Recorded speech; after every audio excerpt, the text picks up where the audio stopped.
এটা করো, এটা করো, এটা করো। বুম্বাদার অভিনীত দুটো ছবি যেটা তোমার একদম জঘন্য লেগেছে। ঔদ্ধত্যটা আমার নেই। আমার বলা মুশকিল। ঋতু আমাদের সবাইকে ঝুলিয়ে বাংলাদেশে চলে যেত, কেন গিয়ে করছে বাংলাদেশের ছবিগুলো? বলা হয় সম্পর্কে গোপন কিছু রাখা যায় না, গোপনীয়তা রেখে আদতেই সম্পর্কই হয় না। একটা পরিপূর্ণ সম্পর্ক টিকিয়ে রাখতে যোগ্যতা অযোগ্যতার প্রশ্ন আসেই। এমনই এক গল্প নিয়ে কৌশিক গঙ্গোপাধ্যায়ের ছবি অযোগ্য, এবং যেই ছবি প্রসেনজিৎ চট্টোপাধ্যায় এবং ঋতুপর্ণা সেনগুপ্তর 50তম ছবি। আমি খুব নিজেকে এই মুহূর্তে যোগ্য মনে করছি, কারণ বাংলা ইন্ডাস্ট্রি এরকম এরকম দুজন অভিনেতা আমার সঙ্গে আজ ইন্টারভিউ দিতে আমি বসেছি। প্রথমেই শুভেচ্ছা, কারণ গোটা ভারতবর্ষে হল ভরিয়ে দিচ্ছে এবং অ্যাডভান্স বুকিং যেভাবে হয়েছে, মানে আমি বলবো যে এই যে বলা হয় না বাংলা ছবির পাশে দাঁড়ান, বাংলা ছবির পাশে দাঁড়ানোর বোধহয় দরকার হয় না, ভালো ছবি আসলে এমনি মানুষ দেখেন। হ্যাঁ, নিশ্চয়ই। মানে বাংলা ছবির পাশে দর্শকরা সবসময় ছিলেন, আছেন, থাকবেন, এটা আমার দৃঢ় বিশ্বাস। আমার 40 বছর হয়ে গেছে। এই কথাগুলো আমরা কেন বলি আমরা নিজেও জানি না অনেক সময়। বাংলা ছবির পাশে দাঁড়ানোর কোনো দরকার নেই, কিন্তু বাংলা ছবিকে ভালোবাসার দরকার নিশ্চয়ই আছে। সেই জায়গাটা দর্শকরা কিন্তু সারাক্ষণ আমাদের বাংলা ছবিকে ভালোবাসেন, যে কারণে হয়তো আমরা আজও 40 বছর পর কাজ করে যেতে পারছি। আজও আমরা অযোগ্যর মতন ছবি বা আরো ভালো ভালো বাংলা ছবি প্রতি সপ্তাহে আসছে, তারা দেখছেন, ভালোবাসছেন। তো আমার মনে হয় বাংলা ছবির পাশে সবসময় বাংলা দর্শকরা থেকেছে, সারা ভারতবর্ষে থেকেছে। এবং আমি জানি যে ঋতুদের হয়তো ইনবক্সই ভরে গেছে বাংলাদেশে এই ছবিটা দেখার অনুরোধ নিয়ে। হ্যাঁ, হ্যাঁ, আসলে বাংলা এবং বাংলাকে কখনো বিভক্ত করতে পারি না আমরা, কারণ বাংলার মানুষরা সবসময় মানে বাংলাদেশি হোক বাংলা হোক সবাই মানে আমাদের ছবি ফলো করতে চায় এবং আমাদের ছবির প্রতি তাদের একটা ভীষণ অনুরাগ আছে বলতে পারি আমি। আর বাংলা এই কথাটা ভীষণ ইম্পর্টেন্ট যেটা আপনি বললেন, সেটা হচ্ছে যে বাংলা ছবির পাশে দাঁড়ানো থেকে বাংলা ছবিকে ভালোবাসাটা খুব ইম্পর্টেন্ট দরকার। যে কারণ আমরা যদি কিছু ভালোবেসে করি তাহলে সেটা অনায়াসেই আমরা করতে পারবো, একটা ছবি এলে আমরা অনায়াসেই সেটা দেখতে যাব। এবং এই ছবিটা তো ডেফিনেটলি প্রচন্ড স্পেশাল, যেরকম দর্শকদের কাছে স্পেশাল আমাদের কাছেও খুব স্পেশাল। প্রসেনজিৎ ঋতুপর্ণার 50তম ছবি একটা জুটি হিসেবে, এবং ছবিটা কৌশিক গাঙ্গুলি পরিচালিত, যে মানে আজকে ভারতবর্ষের একজন অন্যতম পরিচালক।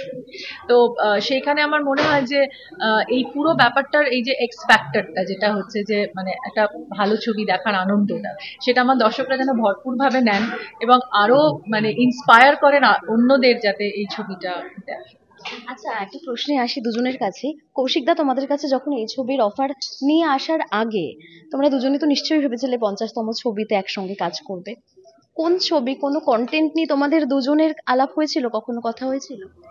কন্টেন্ট নিয়ে হয়নি, কিন্তু আমরা একটা ব্যাপারে কনসিয়াস ছিলাম যে এমন কোনো ছবি হতে হবে যেটা আমাদের এই জুটির যে ভার আছে সেটাকে মানে অবভিয়াসলি সেটাকে রেসিপ্রোকেট করতে পারবে।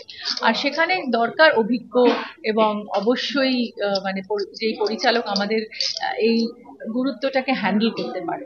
এবং আমরা যখন থেকে পরবর্তীকালে ফিরে এসেছি কাজ করতে, তখনই শিবু নন্দিতা দি, কৌশিক দা, মানে সৃজিতের সাথে হয়নি কাজ। সৃজিত একটা কন্টেন্ট আমাদের বলেছিল, কিন্তু সেই কন্টেন্টটা আমাদের মনে হয়নি যে এই মানে আমাদের 50তম ছবির জন্য। But we are eagerly waiting যে কখনো সৃজিত আমাদের একটা দারুণ সাবজেক্ট দেবে।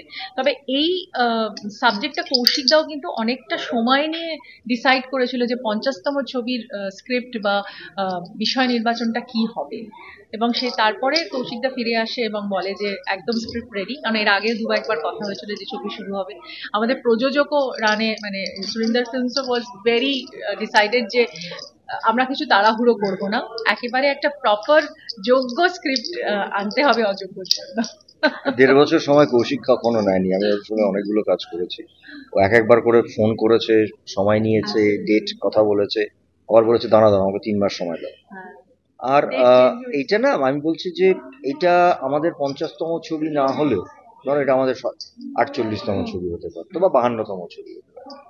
তাহলেও যদি এটা কৌশিক স্ক্রিপ্ট লিখতো, আমার মনে হয় প্রথমে একবার বলতো বুম্বাদার ঋতুকে শোনাই।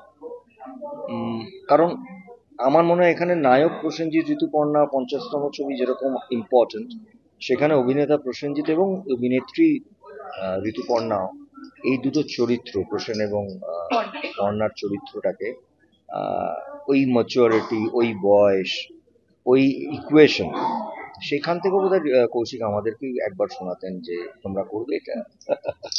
এবং আমি যদি বলি 14 বছর বিরতির পর যখন তোমরা আবার একসাথে ফিরে এলে বড় পর্দায় জুটি হিসেবে, ওই প্রেমটা না কোথাও সুখের নয়, মানে সুখের প্রেম নয়। এটা কি একদম ভেবেচিন্তে ডিসিশন, মানে খিদেটা দর্শকদের আরো বাড়িয়ে দেওয়ার জন্য? এটা খিদে বাড়ানোর নয়, জানো তো, মানে এটা আমরা তো কিছু ভেবে করি না, আমরা ফাইনালি ছবিটা দেখে স্ক্রিপ্টটা শুনে বলি। এটা শিবুর ক্ষেত্রে হয়েছিল প্রাক্তনে, যে আমার আগে যে স্ক্রিপ্টটা শিবু ভেবেছিল সেটা দারুণ স্ক্রিপ্ট, কিন্তু আমি মনে করেছিলাম, আমরা সবাই মনে করেছিলাম বসে আলোচনা, যে এইটা বোধহয় আমার আর ঋতুর সাবজেক্ট নয়, ইন্ডিভিজুয়ালি সাবজেক্টটা খুব ভালো। তো তারপরে অনেকটা সময় নিয়ে আবার প্রাক্তন হলো।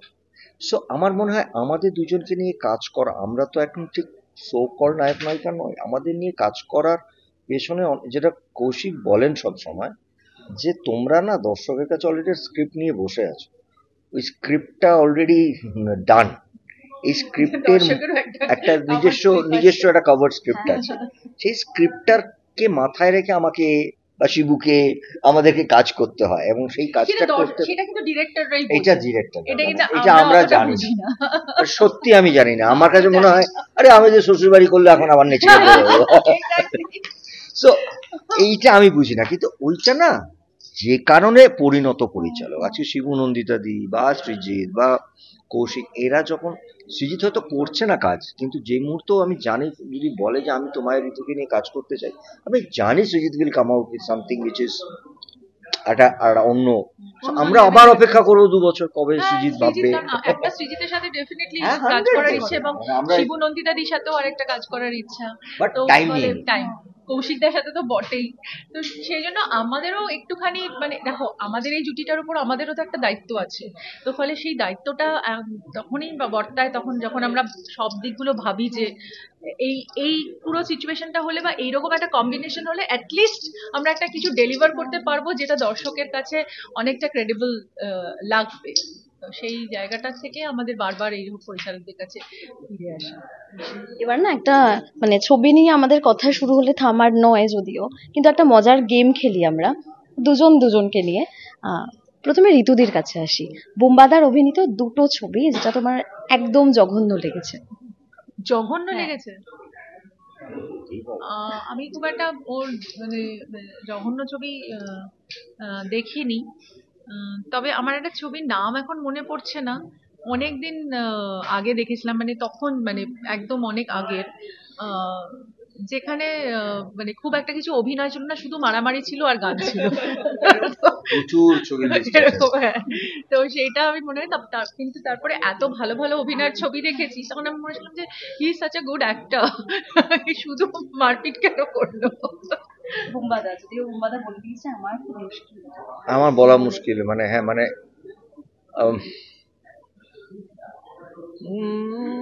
ওরম ভাবে বলতে পারবো না, মানে আমার ঠিক এরকমই মনে হতো যে মাঝে মাঝে ঋতু আমাদের সবাইকে ঝুলিয়ে বাংলাদেশে চলে যেত, কেন গিয়ে করছে বাংলাদেশের ছবিগুলো, হ্যাঁ আমাদের সব বসিয়ে রেখে দিয়ে। তখন হয়তো 9খানা ছবি ঋতুর সাথে আমার, হঠাৎ দেখলাম ঋতু নেই, হ্যাঁ ঢাকার ফ্লাইটে চলে গেছে। এবার মনে হতো উফ কেন করছে ওই ছবিগুলো, ভালো মন্দ নেই কথা, কেন ওটা এখানে তো 9খানা ছবি, সবাই বসে আছে, কারো 2 দিন শুটিং বাকি, কারো 3 দিন শুটিং বাকি, কারো 5 দিন শুটিং বাকি, এগুলো ছেড়ে দিয়ে বাংলাদেশে চলে যাচ্ছে ধুপ করে। তখন আমার দুই বাংলা ডাকছে, তখন আমার দৌড় ওগুলো কেন করছে এরকম মনে হতো। আচ্ছা, কোন ছবি যেটা তোমরা দুজনে জুটিতে ছিলে না, কিন্তু দুজনের মনে হয়েছে যে মানে উল্টো দিকে আমি থাকলে বেশি ভালো লাগতো দর্শকদের কাছে, এরকম কোন ছবির নাম মনে আসছে? আমার মনে আসবে না, কারণ আমার কোনো একটা ছবি দেখে মনেই হয় না যে আমি এখানে থাকলে বেটার করতে পারতাম।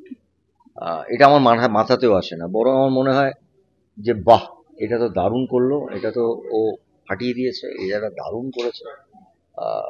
জুটির ছবি দেখেছি আমি আমি একদম কমার্শিয়াল ছবিগুলোর কথা বলতে চাইছি না, বাট আমার এই দান থেকে দেখার মধ্যে জুটি কথাটা বলবো না, জয় আর কৌশিকের যে ম্যাজিকটা তৈরি করেছিল বিসর্জন, সেটা খুব ইন্টারেস্টিং লেগেছে। মানে বাহ এরকমও একটা ইকুয়েশন তৈরি হয়। আচ্ছা, একদম শুরুর দিকে মানে তোমাদের অভিনয় জীবনের একদম শুরুর দিকে দুজনের এমন কিছু হ্যাবিট তাতে মনে হচ্ছে ধুর ভালো লাগছে না একদম শুরুর দিকে। বুম্বাদা কি বলবে মনে হয় বুঝতে পারছি। না, ভালো লাগছে না, না মানে ঋতুর ওরকম ভালো লাগছে না কথাটা বললে ভুল হবে।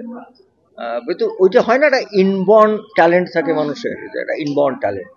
ঋতুর একটা ইনবর্ন ট্যালেন্ট হচ্ছে যে আম, আহ, সে যে কোনো পরিচালক হোক, যে কোনো অ্যাক্টার্স হোক, ওর থেকে ছোট হোক বয়সে বড় হোক, ও ইনবর্ন ট্যালেন্ট যে ভাই আমি ঘন্টা দুয়েক তিনেক পরে সেটে আসবো।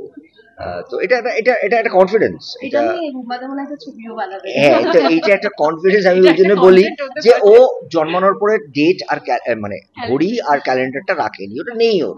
সো কি করা যাবে, এখন পুরো ইন্ডাস্ট্রি এত বছর ধরে অ্যাকসেপ্ট করে নিয়েছে, 30 বছর ধরে এনাকে গ্রহণ করেছে। আর বুম্বাদার কোনো স্বভাব যেটা তোমার মনে হয় যে রুট ভালো লাগছে না? আমি বলি টু স্ট্রিক্ট, এটা করো, এটা করো, এটা করো, এটা করা উচিত, এটা করা উচিত না, মানে something related with cinema, always জ্ঞান দেয় লোকটা, এই তো সারাক্ষণ জ্ঞান দিতে থাকে। সেই যদি বলবে ভালো। না ঠিক আছে, আমার সেরকম কোনো কমপ্লেন নেই ও ব্যাপারে। মানে এত সুন্দরভাবে একটা ক্যারিয়ার নিয়ে এসছে এত বছর ধরে, তো I think he is blessed and also he is doing great work.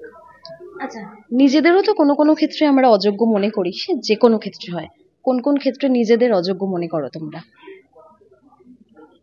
অযোগ্য আসলে আমাদের জীবনে না, কিছু জিনিস আমরা বিশেষ করে এমন একটা ক্যারিয়ারে আছি, আমরা সেই সেই যোগ্যতাটা অর্জন করার জন্য অনেক কিছু করতে পারি না, সেটাও ইচ্ছাকৃত না হয়তো, যেটাতে বারবার মনে হয় যে আমি অযোগ্য, আমি তো পারি না। আমার ছেলে যদি আজকে এক্সাম্পল আমি মিশুক বলে বলছি, আমার বাড়িতে আমার ছেলে যদি হঠাৎ বলে গড়িয়াহাট থেকে এই মাছটা কিনে আন, আমার খাওয়ার ইচ্ছে, আমি চাইলেও পারবো না, তখন মনে হয় এটার জন্য কি আমি অযোগ্য। সো এরকম হাজার হাজার বন্ধুরা মিসআন্ডারস্টুড করে, কারণ হয়তো আমি বলেছি যে আমি আসবো, কিন্তু আমি আমার কাজে সিনটা ভেবেছি 10টায় প্যাক আপ হবে, হয়ে গেল রাত 12টা, তখন মনে হয় আমি তো বন্ধু হিসেবে অযোগ্য।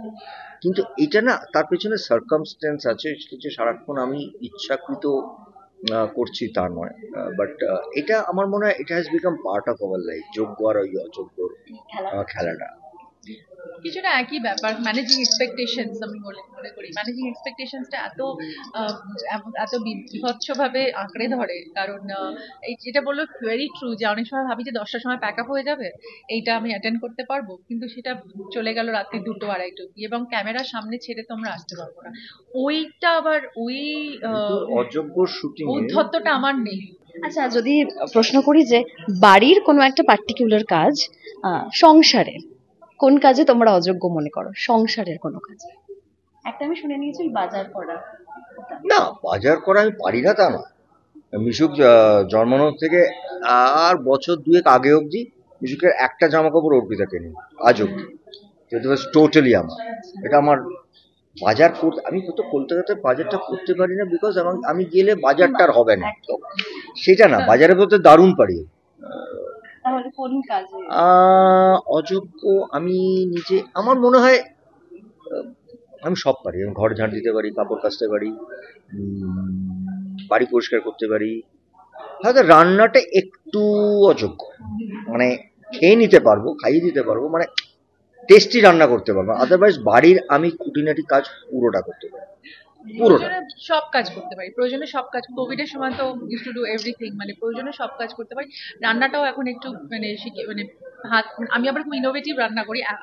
সন্ধ্যাবেলা একটা করার পর আবার ঋতুকে বললে আবার পরেরটা যে সেম জিনিস বানাবে তা না, সামথিং ডিফারেন্ট, কিন্তু খাওয়া যাবে না। আমি 30-35 জন রান্নাও এখন আমি করতে পারি। তবে আমি ডে টু ডে বাড়ির যেই ম্যানেজমেন্টটা, মানে যেটা মানে কলকাতাটা তো মানে সিঙ্গাপুরে যেরকম মানে কোথায় মানে সব বিলস দেওয়া, মানে মানে কি বলে অনলাইনে সবকিছু পেমেন্ট করা, এই করা, এটাতে আমি একটু অযোগ্য আছি এখনো, বিকজ আমি অতটা ইকুইপড না মানে ডে টু ডে চোর্সটার মধ্যে যাওয়া। বাট আদারওয়াইজ ম্যানেজমেন্ট এমনিতে খুব আদারওয়াইজ অন্য সবকিছু টাইম ডেট সবকিছু ম্যানেজমেন্টে শি ইজ ভেরি, কি জানি কোথায় পেমেন্ট করতে কোথায় করে দিলাম, কোথায় যেতে গিয়ে কোথায় চলে গেলাম। এই যে এইখানে হয়তো একটা পেমেন্ট করতে হবে, এটা আমি একটা অনলাইনে অন্য জায়গায় চলে গেলাম। ম্যানেজমেন্টটাও ছোটবেলা থেকে জানি। বুম্বাদা বারবারই সেই কোথায় যেতে গিয়ে কোথায় কোথায়, বুম্বাদা ঋতুদি হায়েস্ট তোমাকে কতক্ষণ ওয়েট করিয়েছে? আমাকে না, পৃথিবী আমাকে দেব একদিন জিজ্ঞেস করেছিল তুমি ঋতুদির সঙ্গে এতগুলো ছবি কি করে করলে। সো হাইয়েস্ট ওয়েট নয়, মানে আমার এমন হয়েছে সেটা সবাই আমরা রিহার্সাল করে বসে আছি, ঋতুকে ফোন করা হয়েছে, ঋতু তুই কোথায়, বলে এই চলে আসছি। কোথায়? বম্বে এয়ারপোর্টে। তো এইরকম লেভেলের ব্যাপারটা, মানে এয়ারপোর্টে আছে, ফ্লাইটে এই আসছি আসছি আসছি, রিহার্সাল করো তোমরা। আচ্ছা ঋতুদি, বুম্বাদার ডায়েটের জন্য তুমি প্রচন্ড রেগে গেছো? মানে ধরো খুব সামনে খুব ভালো ভালো খাবার দাবার, কিন্তু তুমি খেতে পারছো না, বুম্বাদা খাচ্ছে। না, খেতে ভালোবাসে এরকম না, মানে খেতে ভালোবাসে কিন্তু এক এক সময় টু মাচ করে, যেটা আমার মনে হয় যে আমি মাঝে মাঝে একমাত্র আমি বলতে পারি বোধহয় যে মানে ভীষণ বেশি মানে হচ্ছে, মানে খুব একটুখানি কেয়ার করো নিজের। এটাই আমি বলছিলাম, তো শরীরটাও তো একটুখানি দেখা উচিত, মানে একটু প্রপার ডায়েট তো নেওয়া যায়। And is a smoker of course. না, আচ্ছা তারপর আর কি বল। কি আর হচ্ছে, আচ্ছা বুম্বাদা একটু বলো তো, ঋতুদির কোনো ছবির একটা ডায়লগ যেটা শুনে তোমার প্রচন্ড হাসি পেয়েছে। ঋতুদি ভাবছি এবার। আমি ভাবছি। এই একটা বলবো আমি কালকেই একটা শর্মিষ্ঠা আমাকে দেখালো একটা এনভায়রনমেন্ট ডে তে ওরা করেছে, মানে এনভায়রনমেন্ট ডে না, আজকে ওটা করেছে যে আমি একটা কমপ্লিটলি ফুলের সাথে কথা বলে যাচ্ছি, যেখানে বলছি শোনো না তুমি এত সুন্দর কেন, তুমি এত সুন্দর করে ফুটছো কেন, আর ও ঘুরতে ঘুরতে আসছে যে কে এরকম ভাবে কার সাথে কথা বলছে। আর ওটা বেরিয়েছে একটা, আমি এই জন্য বললাম, আমার হঠাৎ মনে পড়লো, বলছে ও আমি তো ভাবলাম যে আপনি কারোর সাথে কথা বলছেন, আমি তাকে মারতে এসেছি। তো আমার নিজেরই প্রচন্ড হাসি পেলো ওটা দেখে যে, আর ওরা নাম দিয়েছে ওটার এনভায়রনমেন্ট ডে। ও বুম্বাদার কিছু মনে আসছে? মানে এটা আমি জাস্ট দেখেছি। না না না না, এটা এরকম, এটা শেষ করছি এবার, কারণ অনেকের সাথে আরো কথা বলতে হবে। ছবি যেহেতু ইতিমধ্যে দর্শকরা হল ভরিয়ে দেখছেন, এবং যেভাবে অ্যাডভান্স বুকিং, কি বলবে দর্শকদের এই ছবি দেখার জন্য, এবং বাংলাদেশের দর্শকরা খুব করে চাইছেন তারা যাতে কোনোভাবে দেখতে হ্যাঁ পারেন। নিশ্চয়ই, আমরাও চাই যে এটা বাংলাদেশের মানুষরা যারা দেখেন, এবং দুই বাংলার মানুষ এবং বাঙালি যেখানে সারা পৃথিবীতে ছড়িয়ে আছেন, এই ছবিটা সবার কাছে পৌঁছে গেছে, এবং খুব বড় রিলিজ হয়েছে ছবিটা, এবং মানুষজনের সারা আমি চাইবো যেটা কৌশিক গাঙ্গুলি সত্যি একটা খুব দায়িত্ব সম্পন্ন একটি ছবি বানিয়েছেন, আপনাদের সবার ভালো লাগবে। শুধু কলকাতা পশ্চিমবাংলা নয়, সারা ভারতবর্ষের কোনা কোনায় এই ছবিটা রিলিজ করেছে, এবং নেক্সট 2 উইক থেকে ইন্টারন্যাশনাল রিলিজও হবে। সো আপনারা দেখবেন, ছবিটা নিশ্চয়ই ভালো লাগবে, এবং আপনারা, আমি এইটুকু দায়িত্ব নিয়ে বলতে পারি, আপনারা এনজয় করবেন এই ছবিটা, অনেক কিছু নিয়ে ফিরবেন আপনারা। আমার প্রিয় দর্শক, বাংলাদেশের একটা কথাই বলতে চাই যে বাংলাদেশের প্রচুর আমাকে মেসেজ এসছে প্রেস থেকে, মানুষের থেকে, যে অযোগ্য নিয়ে বা শুভেচ্ছা। তো আপনারা অনেক শুভেচ্ছা দিয়েছেন, ভালোবাসা দিয়েছেন, ছবিটা দেখবেন, এবং দুই বাংলার মানুষ একত্র হয়ে একটা ছবি যখন দেখবেন তখন সেই ছবিটা এমনিতেই সুপার সাকসেস হবে, এবং ভারতবর্ষ এবং সারা পৃথিবীতে যেন এই ছবিটা নিয়ে মানে সবাই এর যোগ্যতা প্রমাণ করে যে সত্যি প্রসেনজিৎ ঋতুপর্ণার 50th ফিল্ম, মানে হাফ সেঞ্চুরির ফিল্মটা সত্যি স্পেশাল এবং সত্যি সুপারহিট।